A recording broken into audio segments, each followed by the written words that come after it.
Happy Sunday, y'all. So it is National Pet Parents Day. So go out there and hug your furry babies.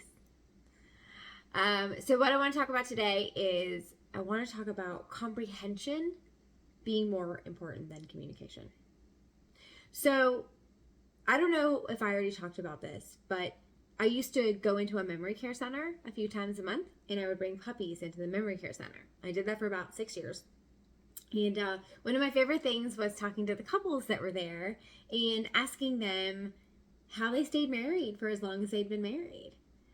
And hands down, the top two things they would say was communication and compromise. When it comes to communication is important. But comprehension is actually what's important. Because you can communicate all day long. You can talk and talk and talk. You can have conflict. You can fight. You can scream. You can talk until you're blue in the face. But if you're not understanding what the other person's saying, if they're not understanding you, it doesn't matter.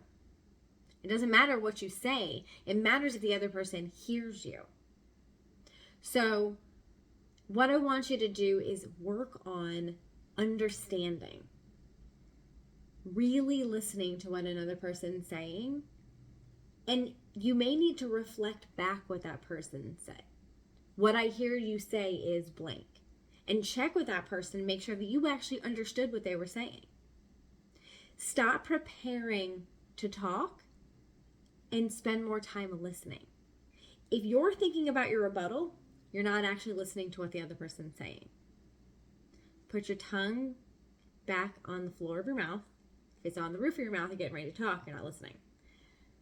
And actually listen to what that person says and reflect back to them. But also work on your own communication style and work on delivering messages better.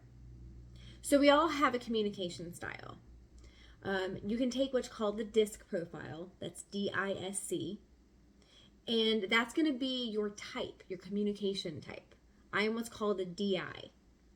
And so what you can then do is once you understand your own communication style better, then you know how you communicate. But you can also look at somebody else's communication style. If I am working with, say, an SC or someone who is a full S, then I know I need to tailor my communication to that person.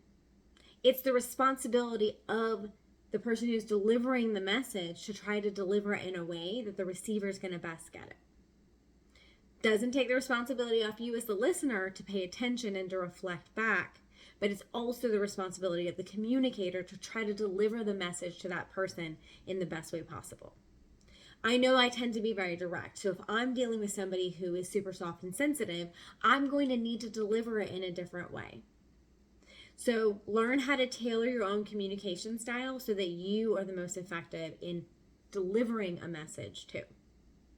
So I hope that's helpful. Like I said, go get your DISC profile. You can do the free version online.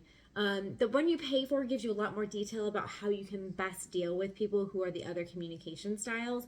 But it's good to at least know kind of what your baseline is for your own communication, and so that you can do that more effectively. So, but if, in grad school when I was learning how to be a therapist, they said, if you do nothing else, listen. That is the best thing you can do to any of your relationships, is just to listen to what the other person has to say. Comprehension is the most important thing, not just communication. So I hope this is helpful. We can definitely talk about communication a ton more, so I'll probably talk about it in different angles, just like I did with the reframing. I'll come at it from different angles in the future. But have a great rest of your Sunday. I will talk to you on Monday. And be sweet to yourself and be sweet to others.